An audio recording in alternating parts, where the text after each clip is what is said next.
Ms. Gabbard. Thank you. I'm going to try to get 4 questions in, so I'll be brief, and if you can reciprocate, that would be very much appreciated. We've been talking about Section 702, the Foreign Intelligence Surveillance Act, and I believe it's critical that the DNI support additional reforms to protect the privacy of law-abiding Americans. In your written response to committee questions, you wrote, and I quote, "Warrants should generally be required before an agency undertakes a U.S. person query of Section 702. Is this your current position?" Yes, it is, Senator. And as you'll note in that written response, I noted some exigent circumstances with which there may be other options. But I also want to make a note that a simple warrant requirement is ultimately going to be a policy decision that all of you will make.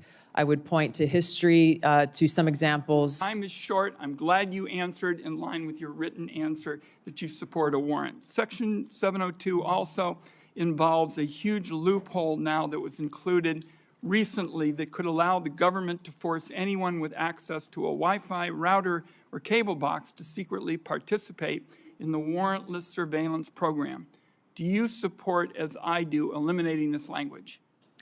Senator, I would have to look more into that and assess, if confirmed, what the impacts of the implementation of the existing safeguards are and come back to you in Congress as you look at reauthorization. It is a massive loophole, and I hope to hear, after you've looked at it, that you'll be supportive of my efforts. Let me turn now to the question of the Inspector General situation. Can the President of the United States refuse to fund the Inspector General for the intelligence community despite appropriations from Congress? And here I'd like a yes or no. Senator, I don't know about the legal authorities, but I understand the essential role that the inspectors general play. And if confirmed, look forward to empowering our Inspector General to fulfill their responsibility. Good, because Congress either has the power of the purse or it doesn't. And I think in your answer to me, you recognize that you have an independent obligation to follow the law. I think that's a constructive answer. Let me turn now to the matter of spying on journalists. You wrote in your response to the committee questions that you support the Biden administration Department of Justice's policy restricting the collection of reporters' records, and you called for the codification of those restrictions. Will you reconfirm that position this morning? I believe strongly in the First Amendment, which protects a free press. So you will, in effect, say that you will continue to support the Biden administration policy to protect journalists?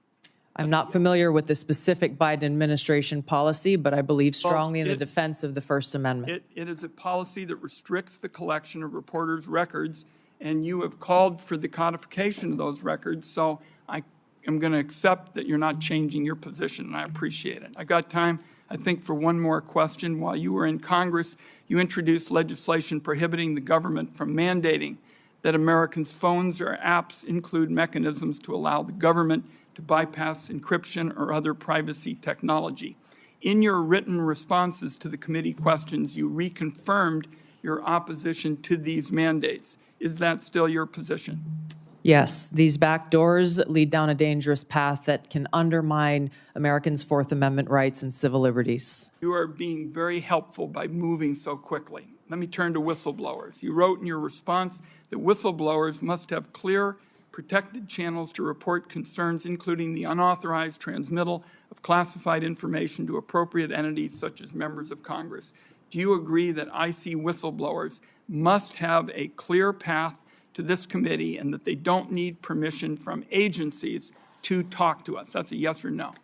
Senator, the answer is clearly yes. I would like to state a few other actions I would take if confirmed as Director of National Intelligence is, number one, make sure that we don't have illegal and unconstitutional programs within the intelligence community, making sure that we enact security clearance reform to limit access to our nation's top secrets, make sure that every single person in the workforce understands their rights as whistleblowers and the legal channels to take, which would include coming directly to you as members of Congress, as well as establishing a direct hotline to myself should they choose to take that path. One last question, if I might. Would you support the declassification of the committee's full report on the CIA's torture program?